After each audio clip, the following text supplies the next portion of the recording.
na matatagpuan sa kanyang paglakad. Buksan mo sa kanya ang pinto ng iyong ama upang pumadalisay sa mga aral ng iyong kanunungan ay hilag sa lahat ng pinapapaniwala.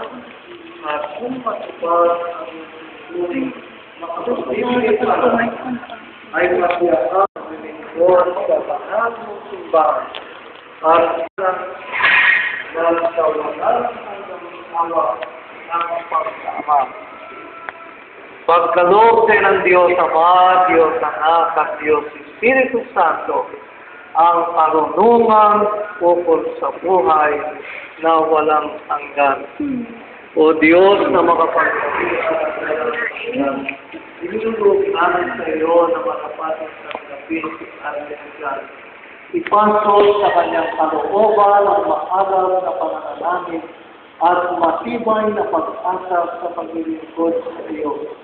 Upang kung malinis na sa pagkakaligyan na ito ng ganap na pagbabagong buhay, ay maging manapat na magkalit na kasama ng mga sumasamba sa iyo ang walang katapusan na pala na isinanatin sa namin. Marapatin mong taglawan siya ng maliwanag na ilaw ng iyong imakinalang sanulungan. Italagang na lamang na siya ay maging lingkod mo. Loob mo mamulaklak sa kanya ang kapatilan upang maging manapat sa mga natutural na pagpagilihan. Magkaroon ng matibay na pag-asa, matuwid na pagsusuro at banal na aral. O Diyos ng aming mga magulang, matapatin mo alang-alang sa iyong pagkakawain at ang gabi ng iyong anak na nagnanasang pumasok sa banal mong simbahan.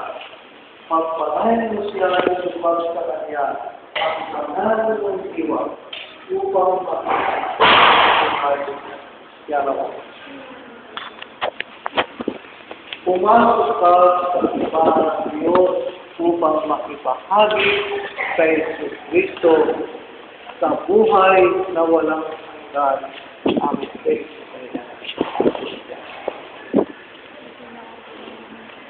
Patay na muna tayo. Dito ka naman sa kabila. Okay.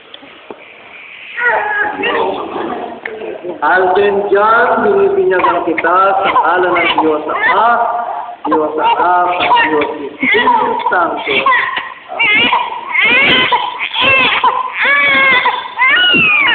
Naway manapalit ng Diyos na muling silang at magpapananan ng Espiritu Santo.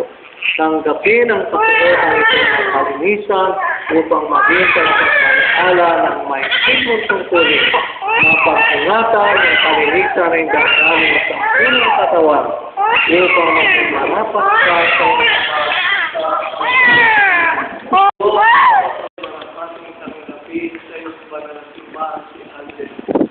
napo sa landas ng kapasitan sa itaguyod sa iyong bayang mayroong atin. At ang pagpapala ng makapangyarihang Diyos, ang Ama at Anak at ang Espiritu Santo, naway tumaingot namin pinagpili sa inyo magpakailanman. Amen. Tumayin niyo ang kapayapaan sa iyong manalangin.